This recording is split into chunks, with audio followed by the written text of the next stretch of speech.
Bien, muchas gracias, Bea. Se viene la reunión de los consejos de salarios. Hemos tenido aquí en nuestro programa la visión de los empresarios la semana pasada. Nos visitó también el señor ministro de Trabajo y Seguridad Social, dando algunos detalles de lo que van a ser esas franjas. No están los montos, pero sí ya confirmado las franjas. Queremos tener la visión también del PIT-CNT, cómo se prepara, los números que maneja el PIT-CNT desde el punto de vista económico, y es por eso que vamos a recibir con muchísimo gusto esta mañana a Alejandra Pico, economista del Instituto Cuesta Duarte del PIT. Pico, ¿cómo le va? Buenos días, gracias por acompañarnos. Buenos días, gracias a ustedes. Bueno, es buena cosa que haya franjas. El gobierno quiere priorizar a los 25.000 pesistas. Es una cantidad bien importante de uruguayos que cobran por debajo de esa cifra. ¿A priori está bien lo de las 3 franjas? Bueno, no sé si lo de las 3 franjas exactamente, pero hay coincidencia entre lo que ha dicho hasta el momento el Poder Ejecutivo con la posición de la central sindical de priorizar los salarios más bajos. No sé si efectivamente o de qué hablamos exactamente con los 25.000 pesistas, porque, bueno, ese es un informe que nosotros frecuentemente sacamos, pero ese 25.000 pesismo se ha ido ajustando, ¿sí?, a partir de la inflación. Es decir, ese es un informe que recoge 25.000 pesistas, datos de 2023, eso se ha ido ajustando por precios, sí, ha quedado congelado en términos reales, pero lo hemos ido ajustando según la evolución de la inflación. Y además, bueno, estamos hablando, cuando nosotros hacemos los informes, por lo menos de salarios sumergidos, 25.000 pesistas, de niveles líquidos. Entonces, bueno, después hay que ver los detalles de cómo queda ahí la franja, pero efectivamente para priorizar o para tener un tratamiento diferente, preferencial para los salarios más bajos, hay que marcar una franja de qué se considera esos salarios más bajos. Entonces, por lo menos con la existencia de una primera franja de salarios bajos para su priorización, el movimiento sindical está de acuerdo y es algo que en verdad ya se había hecho en el pasado. Recordemos, y había tenido muy buenos resultados cuando esa priorización había sido fuerte hacia los salarios más bajos, se había dado conjuntamente con incrementos diferenciales y más importantes para el salario mínimo nacional. Estoy hablando básicamente entre 2010 y 2014, eso tuvo un impacto importante en la distribución general de los ingresos y en mejorar indicadores sociales que están, bueno, justamente vinculados a ingresos bajos, como puede ser la pobreza. Está claro que va a haber tres franjas, de acuerdo a lo que decía el ministro el otro día. Claro, no está el monto. A priori el instituto, ¿cuál es la cifra que están marcando como la que debería ser una cifra adecuada para marcar una primera franja? Bueno, en realidad cuanto más alta la franja, obviamente va a abarcar un porcentaje de trabajadores más altos. También vale mencionar que muchas veces los trabajadores que perciben los ingresos más bajos o los salarios más sumergidos son o trabajadores no asalariados o trabajadores asalariados no formales. Entonces, sobre ese conjunto de trabajadores, el impacto de la negociación colectiva o de los consejos de salarios en concreto es muy limitado, porque en verdad son trabajadores que no trabajan de manera formal y queda un poco a criterio de quién sea el contratante si perciben o no esos ajustes salariales. En principio, el impacto directo de la negociación colectiva y de lo que se acuerde en cada uno de los sectores de actividad en los consejos de salarios impacta directamente sobre los trabajadores asalariados, en este caso del sector privado, y además formales. Entonces, dentro de los 25.000 pesistas, formales, privados, asalariados, son un porcentaje un poco más pequeño. Cuanto más aumentemos la franja, vamos a tener un conjunto de trabajadores más importantes. Y bueno, y nosotros... Pero no tienen una cifra, no tienen un 35, 40. No tenemos una propuesta concreta. Vamos a esperar a ver las franjas que presente el Poder Ejecutivo, porque justamente lo importante es la cantidad de trabajadores que efectivamente esa franja va a abarcar, y ahí creo, no es tanto un número, sino mirar un poquito cuánta gente gente va a quedar abarcada por esa política. ¿Y cuál debería ser ese aumento diferencial? ¿De cuánto más para esa franja de 25 a 35? Por poner una hipótesis. Bueno, ahí va, de vuelta. Las expectativas del movimiento sindical respecto a esta ronda son básicamente 3 en términos generales, más allá de que luego cada uno de los sindicatos, de los representantes en cada una de las unidades de negociación, va a ir con sus propias plataformas y sus propias propuestas y tiene total autonomía para hacerlo.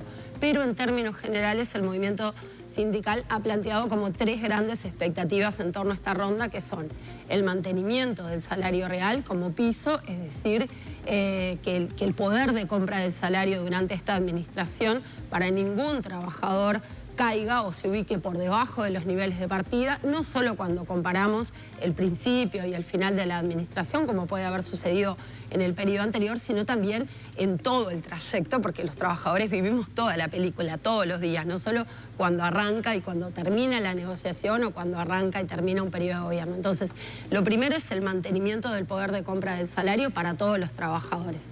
Lo segundo es que también, eso es como sería el piso, lo primero. Lo segundo es que también, en la medida en que la economía crezca, los trabajadores participen de ese mayor crecimiento, esos mayores ingresos, y para ser parte de esa distribución, el salario tiene que acompañar el crecimiento de la economía. Y bueno, y si estamos pensando que además se prioricen los salarios más bajos, esos salarios más bajos deberían tener un crecimiento en términos reales o en términos del poder de compra y más allá de la inflación, por lo menos superior al crecimiento económico. Entonces, no tenemos una cifra concreta de vuelta, pero debería estar en línea con eso. Y para tener una idea, entiendo que las estimaciones que manejan los analistas privados están arrojando un crecimiento para estos 2 primeros años de administración, que es un poco para lo que se está pensando esta 11ª ronda de negociación colectiva, de un poco más de 4,5%, entre 4,5% y 5%. Entonces, bueno, el crecimiento de los salarios más bajos debería ser superior a eso. Sí. En referencia a la primera franja de los 25.000 pesistas, dijo acá el ministro que va a ser más alto de 25.000, pero no dio ese margen, bueno, pues sabemos que no están queriendo todavía hacerlo público. Después está esa segunda franja, que bueno, uno puede tal vez, por un contexto puntual, ganar un poco más y ya quedar en esa segunda franja, pero igual aún así tener un salario sumergido. Esa franja, ¿dónde debería estar el corte? Porque puede llegar a ser la más amplia, ¿no? Y la más injusta de algún modo. Bueno, en realidad siempre que pongamos una barrera, igual que cuando nosotros esas líneas, cuando en todos los casos, cuando nosotros analizamos o estudiamos cuáles son los trabajadores que tienen esos ingresos sumergidos, esos salarios sumergidos, es decir, en qué sectores están, en qué zonas del país están, siempre que se fija una barrera, de repente hay alguien que queda 100 pesos por arriba y no tiene un poder de compra significativamente diferente. Siempre hay que poner un límite. Creo que por lo que hemos escuchado de los trascendidos, es en la franja del medio, obviamente, donde va a estar el grueso de los trabajadores, pero también vale decir que muchas veces trabajadores que no necesariamente están en esa franja de salarios sumergidos, luego en la negociación colectiva terminan teniendo salarios un poquito superiores a la franja que les corresponde. ¿Por qué?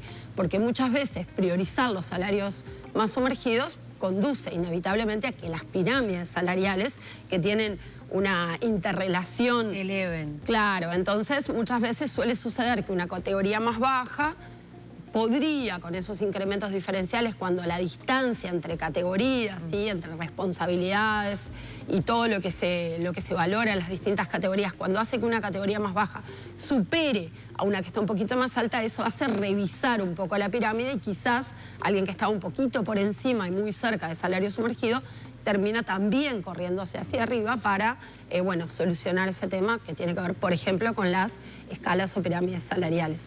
Pico, hay algo que se va a tener que resolver en el arranque de esta negociación de los consejos salarios, que son los denominados correctivos negativos. ¿Qué va a pasar con esto?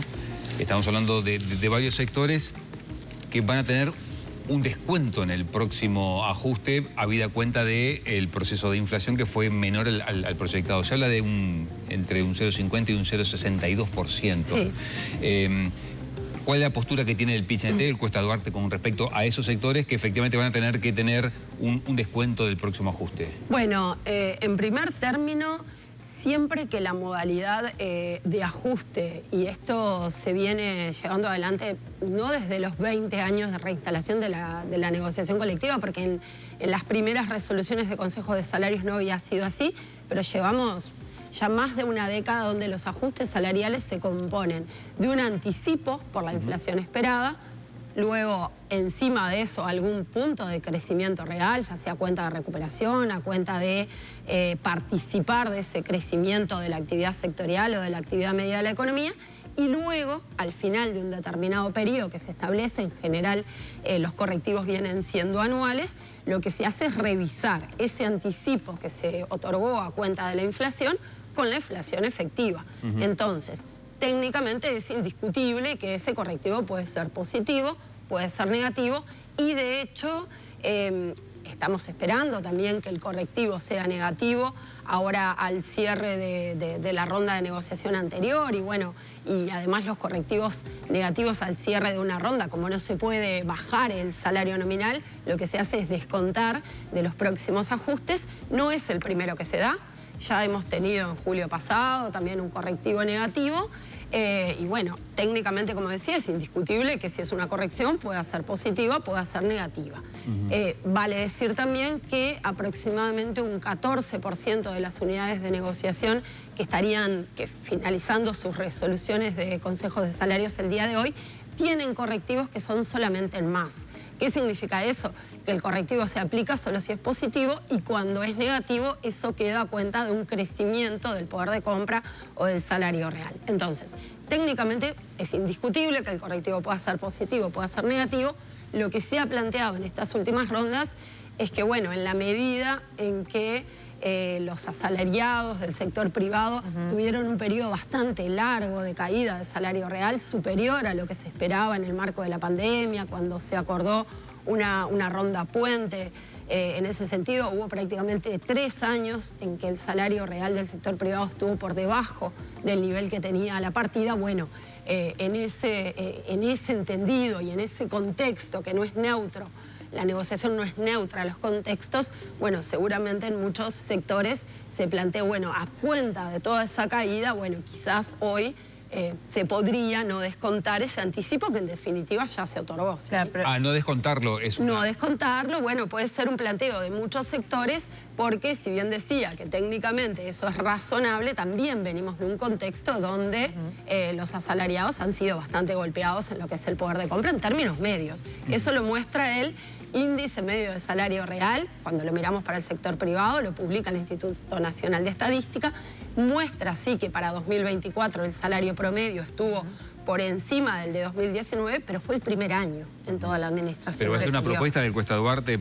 solicitar que no se descuente. Eso creo que queda a la autonomía de cada uno de los sindicatos, sectores de negociación. ¿Hicieron la sugerencia técnica? No, es una propuesta que ya se manejó cuando se aplicaron correctivos anteriores. Creo que en la mayoría de los casos eso no caminó, pero bueno, es un poco para diferenciar. Técnicamente no hay nada que decir con que el correctivo sea negativo, así está estipulado.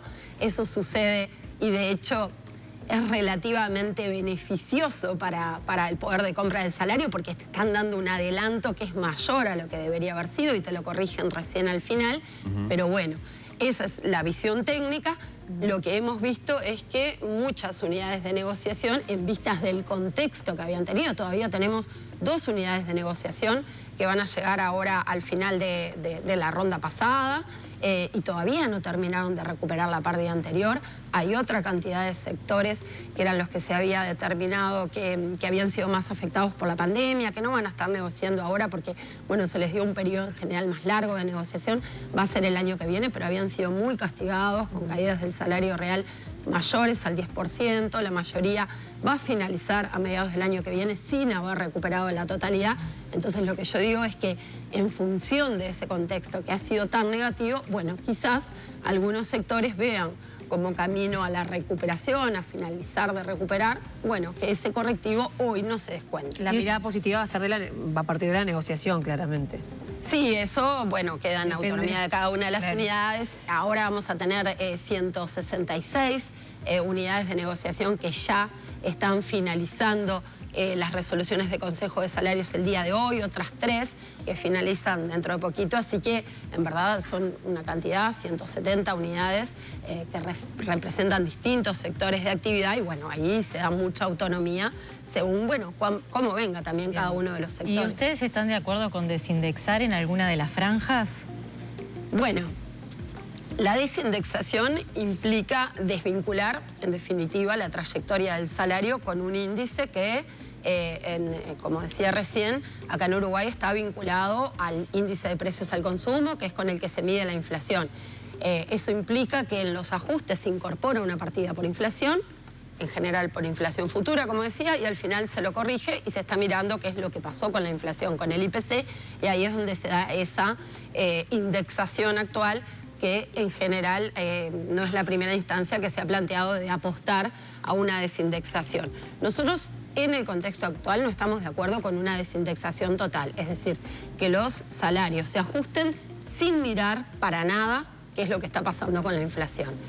Eso seguramente es posible en economías que tienen niveles inflacionarios bajos y de manera sostenida.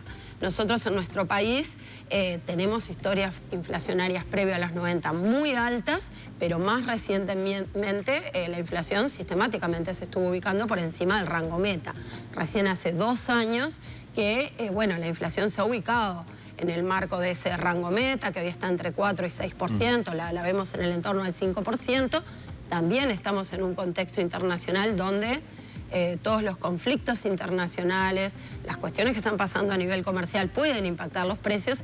Entonces, consideramos que no hay la estabilidad y la sostenibilidad de los precios dentro del rango meta suficientemente larga como para pensar en una desindexación total.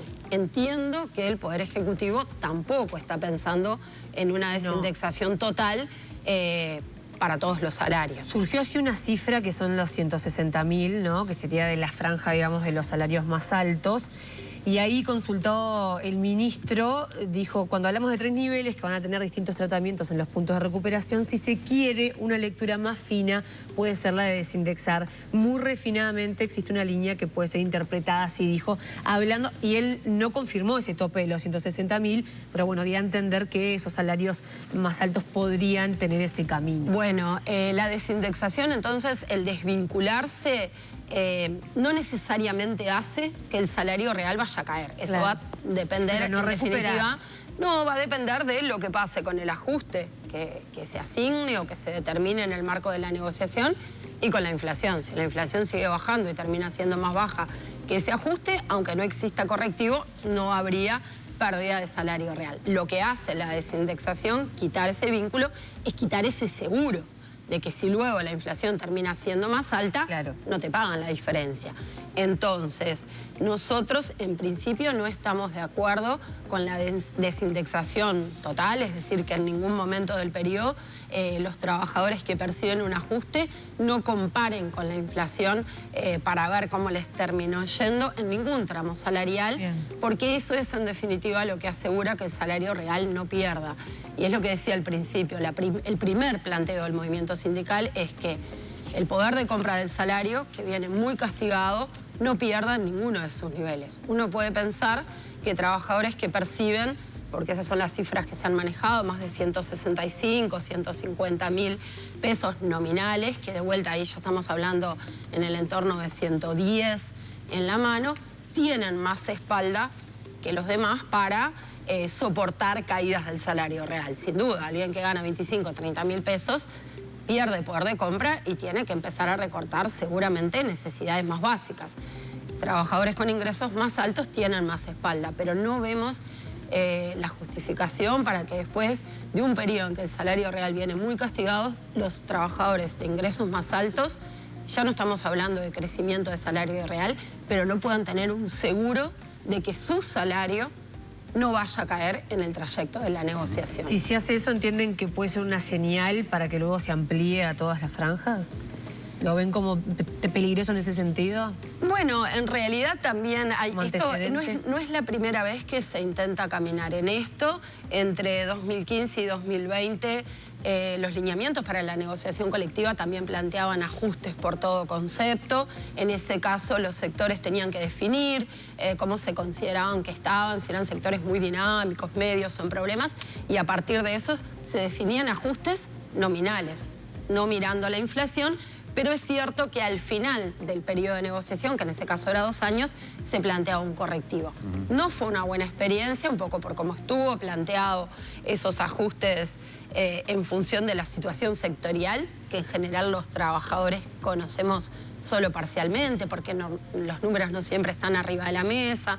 Eso complejizaba bastante la negociación, pero además lo que vimos es que cuando se han dado esos casos, muchas veces hubo que adelantar el correctivo para proteger a los salarios, o en el medio hubo muchos salarios que perdieron poder de compra. Entonces, ¿qué suceda más adelante? Y bueno, también va a depender si se apunta a caminar hacia la desindexación, cómo nos va, ¿no? Si efectivamente los ajustes que se proponen desvinculados a la inflación luego no llevan a una caída del salario real, y bueno, capaz que eso es más viable para entrarla en un futuro. Hoy por hoy creo que no están dadas las condiciones para una desindexación total, un poco por lo que decía, la trayectoria que viene teniendo el salario real y la que viene teniendo la inflación, que ha bajado, pero de manera reciente, y hay incertidumbres muchas en el futuro como para pensar que solo esa variable se va a sostener. ¿Cuánto tiempo de negociación estiman que puede demandar este Consejo? Bueno, en general... ¿Lo aspiracional cuánto es?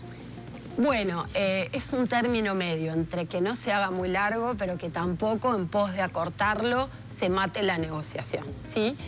La negociación salarial, que es en general la que está un poco más ordenada, si se quiere, porque hay lineamientos del Poder Ejecutivo que no son obligatorios, pero que evidentemente recoge cada una de las mesas de negociación, y es difícil que no se termine negociando en torno a esos lineamientos, que en definitiva lo que hacen es mostrar dónde se va a parar el Poder Ejecutivo, por ejemplo, en una votación, si no hay acuerdo entre las partes, o eventualmente, si no hay acuerdo en la votación, en un decreto. Entonces, obviamente los lineamientos marcan bastante la cancha de la negociación, pero apuntan solamente a lo salarial.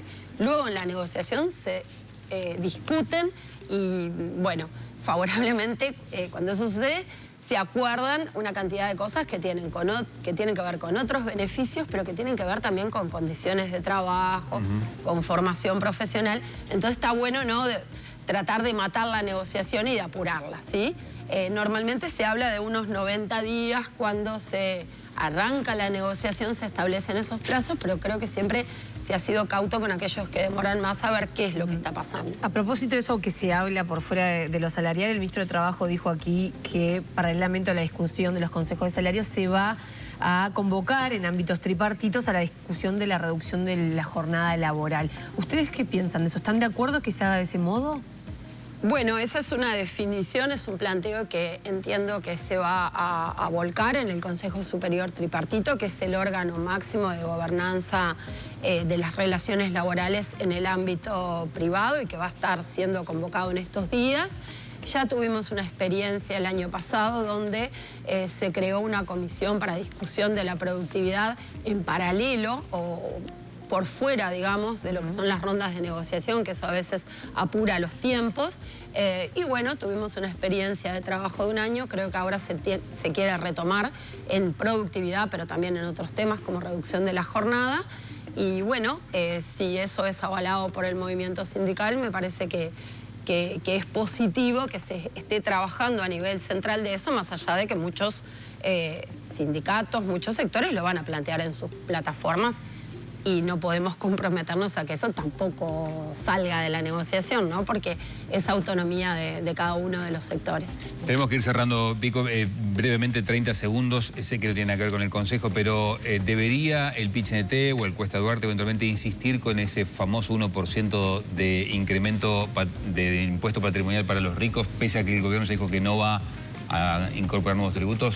Creo que es una propuesta que está en la vuelta no solo en nuestro país, tratar de imponer o mejorar la imposición a los hogares más ricos. Eso creo que tiene que ver y nosotros lo acompañamos no solo con el monto que se pueda recaudar, sino también con una cuestión de justicia impositiva. Nos parece que por esa vía muchas veces los ingresos más altos también son ingresos que no son ingresos por el trabajo, ¿sí? En general son por otras fuentes, son más difíciles de recaudar, entonces está bueno hacer los esfuerzos para recaudar en esos sectores por una cuestión de justicia tributaria y porque además eso conduce a una mejor distribución del ingreso, ¿sí?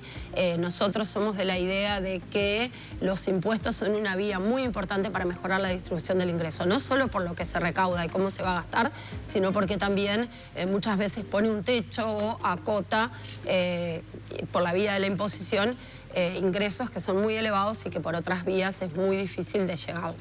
Bien, Alejandra Pico, muchas gracias por acompañarnos. Gracias a ustedes.